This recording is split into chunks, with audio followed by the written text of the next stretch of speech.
बिस्मिल्लाहिर्रहमानिर्रहीम रब्बि इश्रह ली सदरी वयस्सिर ली अमरी वहलुल उक़दतम मिन लिसानी यफ़क़हू क़ौली। अल्लाहुम्मा इन्ना अस्अलुका इल्मन नाफ़िअन व अमलन मुतक़ब्बलन व रिज़्क़न तय्यबा। मुसहफ़ चैनल पे कुरान करीम की आसान और मुख्तसर तर्जुमा और तफसीर के साथ आपको खुशामदीद कहती हूँ। आयत नंबर 11 से हम अपना सबक पढ़ेंगे। हमने इंसानों के दो ग्रुप देखे थे पीछे, ईमान वाले और काफिर। अब तीसरा ग्रुप जो है वो हमने स्टार्ट किया हुआ था। तीसरा ग्रुप देख रहे थे मुनाफिकीन का, जो दो रुखे होते हैं, अंदर कुछ और बाहर कुछ होता है, और असल में उनको दिल की बीमारी होती है, और उस दिल की बीमारी की वजह से वो बेचैन रहते हैं और बेकरार रहते हैं। तो अल्लाह ताला आयत नंबर 11 में फरमा रहे हैं, व इज़ा क़ील लहुम, और जब उनसे कहा जाता है, ला तुफ़सिदू फ़िल अर्द, ज़मीन में फसाद मत करो। क़ालू, वो कहते हैं, इन्नमा नहनु मुस्लिहून, वो क्या कहते हैं कि हम ही तो हैं जो इस्लाह करते हैं। क्या पीछे हमने पढ़ा था, अल्लाह ताला ने फरमाया था कि वो खुद को भी धोखा दे रहे होते हैं मगर शऊर नहीं रखते। तो वो खुद अपनी तरफ से कोई बड़ा काम कर रहे होते हैं, या खुद को वो समझ रहे होते हैं कि हम कोई खिदमत इस्लाम कर रहे हैं या कुछ कर रहे हैं, और एक्चुअली क्या कर रहे होते हैं, दीन को नुकसान पहुंचा रहे होते हैं। और वो किसी के साथ भी फेयर नहीं होते। बस वो अपनी ज़ात के साथ देखते हैं कि हमारा फ़ायदा किस तरफ है। तो जब उनको कहा जाता है कि फसाद मत करो, तो वो फसाद करते हैं। दरअसल उनके दिल में शक व शुबा होता है, बीमारी होती है। अब उसकी वजह से जब वो बेकरार होते हैं, बेचैन होते हैं, तो माशरे में भी इससे बेचैनी फैलती है, बेकरारी फैलती है, खराबी फैलती है, बिगाड़ फैलता है।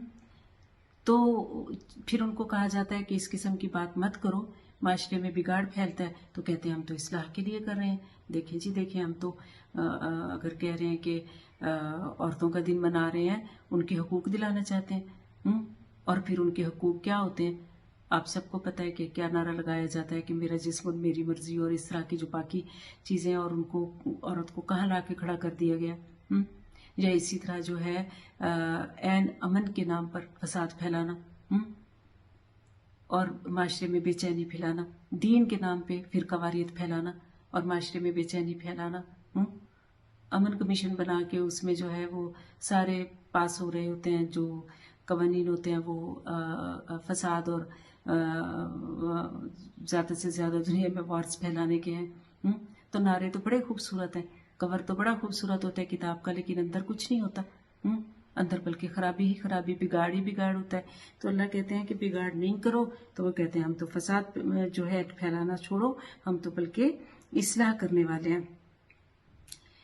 तो ये उनके बारे में अल्लाह ने बताया। अल्लाह ताला फरमाते हैं, अल्लाह खबरदार हो जाओ। क्या खबरदार हो जाओ, इन्नहुम हुमुल मुफसिदून, यही है जो फसादी है। इनके नारों पे नहीं जाना, इनकी बातों पे नहीं जाना, इनके जो है बड़ी अच्छी ऐसी बातों पे जो आप समझो कि ये तो बहुत जो है हमारे हकूक और हमारे राइट्स मिलेंगे, और हाँ सही तो स्ट्रगल कर रहे हैं ये तो हमारे लिए, नहीं, इन पे मत जाओ, क्योंकि ये हुमुल मुफसिदून, ये फसाद फैलाते हैं, वलाकिन ला यशकुरून, और ये शऊर भी नहीं रखते। खुद इनको भी शऊर नहीं है। वो अपनी तरफ से समझ रहे हैं कि जी हम बड़ा कोई कारनामा अंजाम दे रहे हैं, या हम जो है कोई अल्लाह ताला को नाउज़ुबिल्लाह, अल्लाह ताला के जो अहकामात हैं उनको तो वो इतना वो नहीं समझ रहे होते, बल्कि अपने दिल में जो उनके बातें आ रही होती हैं, जो कि सरासर फसाद होता है, क्योंकि दिल में है जो बीमारी, शक व शुबा की, मुनाफकत की, झूठ की, बुग़्ज़ की, हसद की, धोखे की निरी बीमारी है। और उसका कोई इलाज भी नहीं। वो कहते हैं ना, दर्द हो दिल में तो दवा कीजिए, दिल ही जब दर्द हो तो क्या कीजिए। तो इनके तो दिल में ही दर्द है, बताएं क्या किया जाए। दिल कोई दर्द है तो मेडिसिन खाएं, दवा, लेकिन जब इटसेल्फ दिल ही दर्द है और उसको निकाल भी नहीं सकते, उसी पे जिंदगी में का जो है डिपेंड करती है। तो ये चीज़ है कि ये असल में क्या है, इनके कौल फेल में तजाद होता है, धोखाबाज हैं, झूठे हैं और खाइन हैं, मफाद परस्त होते हैं, बेशऊर होते हैं और इब्नुल वक्त होते हैं, दो रुखे होते हैं। ये इनकी खसूसियात हैं और इसका इनको खुद इल्म नहीं है। आयत नंबर 13 देखिए, वइज़ा क़ील लहुम, और जब कहा जाता है इनको आमन्ना, ईमान ले आओ, जब इनको बुरा अच्छा बुरा समझाया जाता है, इनको कहा जाता है कि ईमान ले आओ, कमा आमन अन्नास, ایسے ایمان لاؤ جیسے باقی سب لائے ہیں، جیسے صحابہ کرام لائے ہیں۔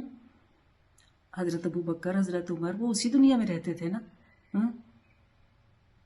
تو حضرت عثمان، حضرت علی، جو سارے صحابہ تھے وہ اسی دنیا میں رہتے تھے، وہ بھی تو ایمان لائے تھے نا۔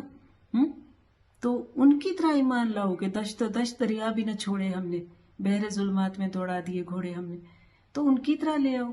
لیکن وہ کیا کہتے ہیں، قالو، وہ کہتے ہیں انؤمن، کیا ہم ایمان لائیں، کما آمن الناس، کما آمن السفہاء، کیا ہم ایسے ایمان لائیں جیسے یہ بے وقوف ایمان لائے ہیں۔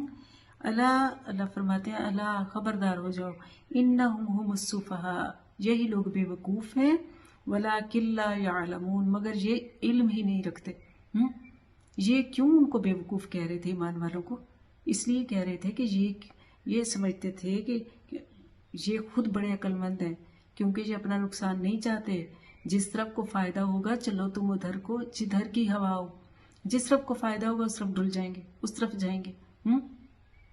دیکھیں جب انسان کسی عقیدے پہ ایمان لاتا ہے تو پھر اس کے لیے لازماً قربانیاں بھی دینی پڑتی ہیں، نقصان بھی اٹھانے پڑتے ہیں، اپنے نفس کے خلاف بھی جانا پڑتا ہے، لیکن یہ تو نہیں چاہتے، کوئی نقصان نہیں اٹھانا چاہتے، اگر جس طرف کو فائدہ ہوتا ہے اس طرف کو جانا چاہتے ہیں۔ تو جو ہے اپنی جان دے دیتے ہیں اس راستے میں، راہ حق میں، مال اپنا خرچ کرتے تھے، اپنا وقت دیتے تھے، اپنی جان جو ہے ہتھیلیوں پہ رکھے پھرتے تھے،